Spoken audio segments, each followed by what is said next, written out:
Saudaraku, jangan berbohong supaya kita lepas dari hukuman.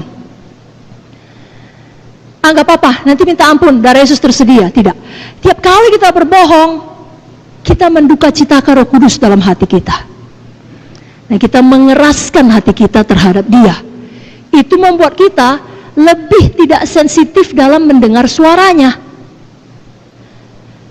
Karena sebagai anak Tuhan, pada waktu saudara mau berbohong supaya lepas dari hukuman, pasti Roh Kudus bicara.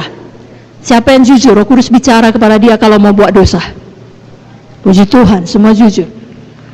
Misalnya dosa bohong yang kita bicarakan sekarang, Roh Kudus bilang, terima konsekuensinya. Memang kau salah, memang kau lupa, memang kau lalai. Kau akan menerima disiplin, kau akan dimarahi, kau akan dipermalukan, kau akan menerima hukuman. Tidak apa-apa. Yang penting jangan kau berbohong. Tapi kita keraskan hati. Kita teruskan berbohong supaya kita lepas dari hukuman. Malam ini kita bertobat. Katakan amin dengan kuat. Adalah lebih penting kita tidak membuat Roh Kudus berduka cita, karena Dialah asal semuanya. Saudara perlu berkat, saudara perlu kesembuhan, saudara perlu kehidupan, saudara perlu nafas, Roh Kudus asalnya. Jadi paling penting jangan buat dia berduka cita. Jangan pula berbohong supaya dilihat orang hebat. Aku hafal seluruh kitab Roma. Aku berdoa 5 jam sehari. Aku menginjil 8 jam sehari. Bagaimana itu? Atau apa sajalah. Saudara cuma bawa 3 jiwa. Tapi waktu ditanya, katakanlah, misalnya di pertemuan pemimpin sektor, berapa bulan ini jiwa yang Bapak selamatkan atau Ibu selamatkan? Dia pun tahu, tidak lebih dari 3. Saya tidak tahu pastinya, tapi mungkin kira-kira 20. Udahnya dibilang Roh Kudus jangan. Berapa jiwa baptisan? Ya, kira-kira 12. Satunya cuman. Lalu kita bilang sama Tuhan, ampuni ya Tuhan, saya nggak bohong, adanya Tuhan, tapi saya lebih-lebihkan. Karena saya beriman Tuhan, itu bukan beriman, itu berdusta. Amin. Siapa mau bertobat? Tidak menduka citakan Roh Kudus.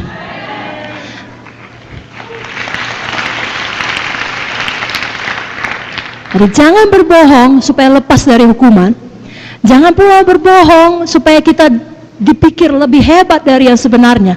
Tapi ada satu bohong yang lebih parah dari kedua ini. Walau semua dosa sama saja di hadapan Tuhan, tidak bisa satu dosa pun masuk ke sorga. Tetapi di dunia ini, kalau bohong yang berikut ini dilakukan, itu hati sangat-sangat jahat. Bohong yang bagaimana? Yakni saudara berbohong mengenai sesuatu hal atau seseorang yang mengakibatkan perpecahan sesama anggota. Saudara baca tadi ayatnya kan? Ia mengakibatkan perpecahan sesama tubuh Kristus, sesama saudara. Dan ini diulangi lagi dari buku Amsal. Mari kita buka Amsal 6. Sama-sama kita buka Alkitab kita. Dari Amsal 6 ayat 16 sampai 19. Baik, Amsal 6 ayat 16 sampai 19. Kita baca dengan kuat-kuat. 1, 2, 3. Ya. 6 perkara ini yang dibenci Tuhan, bahkan 7 perkara yang menjadi kekejian bagi hatinya. Mata sombong, lidah dusta, tangan yang menumpahkan darah orang tak bersalah, hati yang membuat rencana-rencana yang jahat, kaki yang segera lari menuju kejahatan, seorang saksi dusta yang menyembur-nyemburkan kebohongan, dan yang menimbulkan pertengkaran saudara. Apa yang dibenci Tuhan, apa yang menjadi kekejian bagi hatinya? Kalau saudara perhatikan mengenai dusta, diulang sampai 3 kali. Yang pertama dikatakan lidah dusta, yang kedua ayat 19 ada 2 kali, saksi dusta yang menyembur-nyemburkan kebohongan, saksi dusta yang menimbulkan pertengkaran saudara. Jadi kalau ada kita di sini menyampaikan ucapan yang tidak sepenuhnya benar, itu bohong. lalu kemudian ucapan yang tidak benar itu dan tidak baik itu mengakibatkan hubungan di antara kita menjadi rusak, Tuhan benci. Apa saudaraku? Sebabnya bebas hari ini dari yang namanya gosip, bebas dari namanya fitnah, pengumpat, dan kawan-kawannya. Amin. Dan ini termasuk ucapan saudara di sosial media. Kalau kita baca di Efesus 4 tadi, ucapan kita harus yang membangun, supaya orang yang mendengarnya beroleh kasih karunia. Kalau semua anak Tuhan melakukan ini, hoax tidak bisa berkembang. Kenapa? Semua benci dan jijik kepada dusta, tapi mengasihi Taurat Tuhan. Semua tidak mau menyampaikan, ya tepuk tangan bagi Tuhan Yesus, haleluya.